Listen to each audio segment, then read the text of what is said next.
আসসালামু আলাইকুম এভরিওয়ান, কেমন আছো? আশা করি সবাই আলহামদুলিল্লাহ ভালোই আছো। আজকে সারাদিনে আমি কি করলাম তা তোমাদের সাথে অল্প আকারে শেয়ার করব। সকালে ঘুম থেকে উঠে মেয়ের দোকান থেকে পরোটা আনলো, এনে নিজে খেয়ে গেল, দুইটা আমার জন্য রেখে গেল। দোকানের বাজিগুলো কেমন সাদা সাদা, একটু টেস্ট না পরে আমি একটা ডিম বাজি করে নিলাম। ও খেয়ে চলে গেছে। আমার শরীরটা খুব অসুস্থ লাগতেছে, তাই আমি একটু লেট করে উঠলাম। আসলে বাইরে দেখতেছি অনেক রোদ উঠছে আজকে। এই দুদিন প্রচুর বৃষ্টির পরে আজকে একটু রোদ উঠছে, তাই উঠলাম, না হলে আরো কিছুক্ষণ শুয়ে থাকতাম। বৃষ্টিতে অনেক জামা কাপড় ঘরে জমে আছে, এগুলো ধুয়ে দিতে হবে। এখানে আমি নাস্তাটা করলাম, নাস্তা করে এখন বিছনাটাও তুলে নেব। বিছানাটা আসলে ময়লা হয়ে গেছে, সপ্তাহে সপ্তাহে ধুতে হয়, বাচ্চা মানুষ ময়লা করে ফেলে।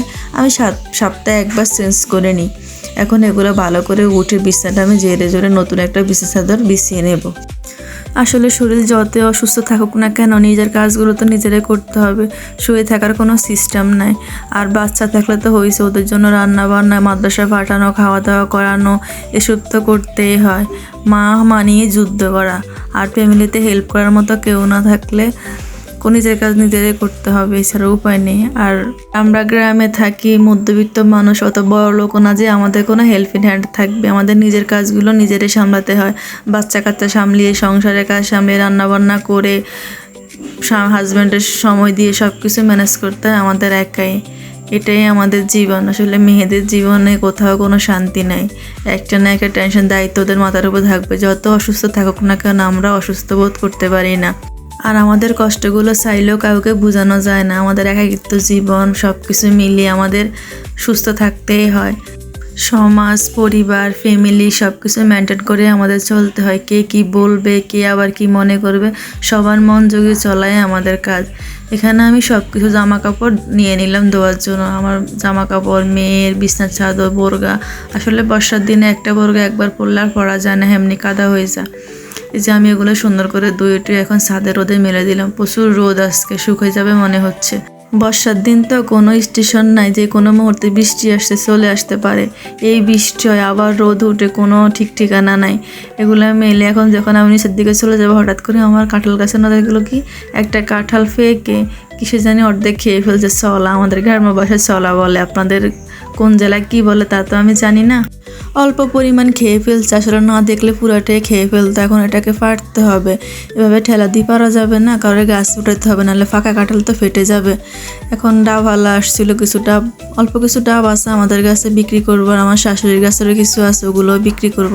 ওনাকে ফোন দিয়ে জিজ্ঞেস করার পর এখন ওগুলো বিক্রি করে দিয়েছি। লোকের সাথে ছিলাম, আসলে ওদেরকে দেখাইতে শোনা দিতে হয়েছে, তাই রান্না করতে লেট হয়ে গেছে, মেয়ে আসারও সময় হয়ে গেছে। তাই সরাসরি শর্টকাটে কিছু ভাত রান্না করে নিলাম, আর প্রেসার কুকারে কিছু ডাল রান্না করে নিলাম, আর পেঁয়াজ দিয়ে ডিম ভাজি করে নিলাম। এটাই আজকে আমাদের দুপুরের সিম্পল খাবার দাবার। আমার খাবার দাবারও রেডি। আমার মেয়ে মাদ্রাসা থেকে চলে আসছে, এখন ওকে খাইয়ে দিলাম, আমি নিজেও খেয়ে কোচিংয়ে চলে গেলাম। আমিও রেডি হয়ে চলে গেলাম আমার বড় ননদের বাড়ি। আসলে দুদিন আগে ওদের বাড়ি থেকে আসছি, এখন আবার যেতে হলো। গাছে একটা কাঁঠাল ফাঁকছিল, ওইটা আর কি, আমার আসলে কাঁঠাল ওরকম খায় না, আমার শাশুড়ির আবার খুব পছন্দ, তাই ওনাদের জন্য নিয়ে যাচ্ছি। আর আমারও কিছু কাজ আছে, এই জন্য আর কি চলে যাচ্ছি ওইদিকে। মেয়ে কোচিংয়ে আছে, ও কোচিং থেকে আসার আগে আগে আমি আবার বাড়িতে চলে আসবো। এতে এখন এসে অটো পেলাম, অটোতে উঠে গেলাম, উঠে এখন চলে যাচ্ছি ওদের বাড়ি। বংশী যাবো আগে, ওখান থেকে একটা অটো নিয়ে সোজা ওনাদের বাড়িতে চলে যাব। এদিকে রাস্তার যে বাজে অবস্থা, খুব খারাপ রাস্তা। এই যে কথা বলতে বলতে চলে আসলাম আমার ননদের বাড়িতে।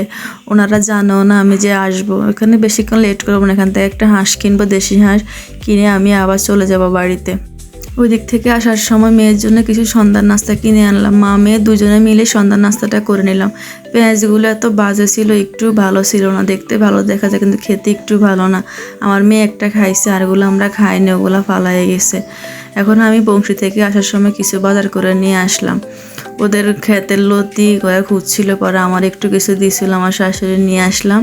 ইলিশ মাছ দিয়ে রান্না করবো, আসলে ভালো লাগবে ইলিশ মাছ বা চিংড়ি মাছ দিয়ে লতিটা খেতে খুব ভালো লাগে, তাই আমি আনছিলাম। এখানে কিছু একটা হাঁস আনলাম, যে বললাম ওই হাঁসটা আমি ওখান থেকে জবাই করে নিয়ে আসছি। আসলে বাসায় আসতে আসতে সন্ধ্যা হয়ে গেছে, এখানে কার সাথে জবাই করব, আর রাতে থাকলে শুকাই যাবে, তো ওইখান থেকে জবাই টবাই করে নিয়ে আসছি। এখন আমি গরম পানি দিয়ে এটা বেছে নেব। আর ওনাদের গাছের কিছু চালতা আনলাম। চালতাগুলো আসলে খেতে খুব ভালো লাগে, আমি প্রতি সিজনে ওইখান থেকে আনি এগুলো খাই, আমার থেকে খুব ভালো লাগে এগুলা। আর চালতা বাতি হলে বেশি ভালো লাগে না, নরম জায়গায় চালতাই বেশি ভালো লাগে। এখানে কিছু দুন্দুল নিয়ে আসলাম ইলিশ মাছ দিয়ে রান্না করার জন্য। আর এখানে কিছু মাছও কিনে আসলাম, ইলিশ মাছ। আসলে ইলিশ মাছের যেই দাম, মাছের কাছে তো যাওয়াই জানা, আমরা গরিব মানুষ এত দামি জিনিস খেতে পারি না। তাও ছোটো সাইজের কিছু মাছ নিয়ে আসলাম। এই যে এখানে 2 কেজি প্রতিবারের মতো মাছ কেজি 700 টাকা করে নিছে, 12টা মাছ পাইছি, মোট 1500 টাকা নিছে। 2 কেজি থেকে একটু বেশি ছিল। আমি কি আসলে ঠকলাম না জিতলাম বুঝতে পারতেছি না। ওইখানে দেখা যায় একরকম, বাসা আনলে দেখি মাছগুলো অন্যরকম। আসলে মাছালা বেড়াদের সাথে ডিশ পাওয়া যায় না। ওইখানে বড় বড় দেখা যায়, বাসায় আনলে দেখি কেমন জানি ছোটো ছোটো লম্বা লম্বা। এখন 2টা মাছ একটু নরম আর বাকিগুলো ঠিক আছে লম্বা আর কি। আমি ওগুলো ফ্রিজে রেখে দেবো ডিপে। আর দুইটা একটু নরম লম্বা সাইজ, ওগুলো আলাদা রাখবো, ওগুলো আলাদা রান্না করবো একদিন। তাই আমি এগুলো সুন্দর করে বাস করে ডিপে রেখে দিচ্ছি। ছোট হোক বড় হোক, ইলিশ মাছের টেস্টে আলাদা। আমার খুব প্রিয় মাছ ইলিশ মাছ।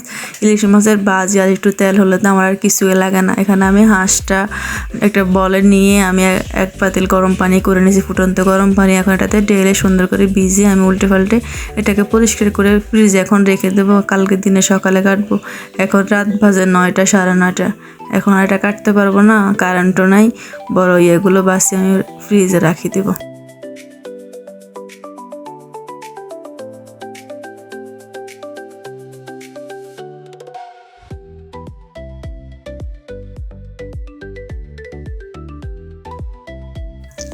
বাজার থেকে আসার সময় আমি 2 পিস মুরগি নিয়ে আসলাম মেয়ের জন্য। আসলে আগে ওকে প্রচুর খাওয়াইতাম, এখন একটু কমে কেনা হয়। মুরগিটা খুব পছন্দ করে।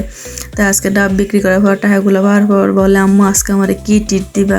তাই ওর জন্য আমি মুরগি আর নান রুটি নিয়ে আসলাম। রাত্রে আর ভাত খাবে না, এটাই আমরা মা মেয়ে খেয়ে নেব।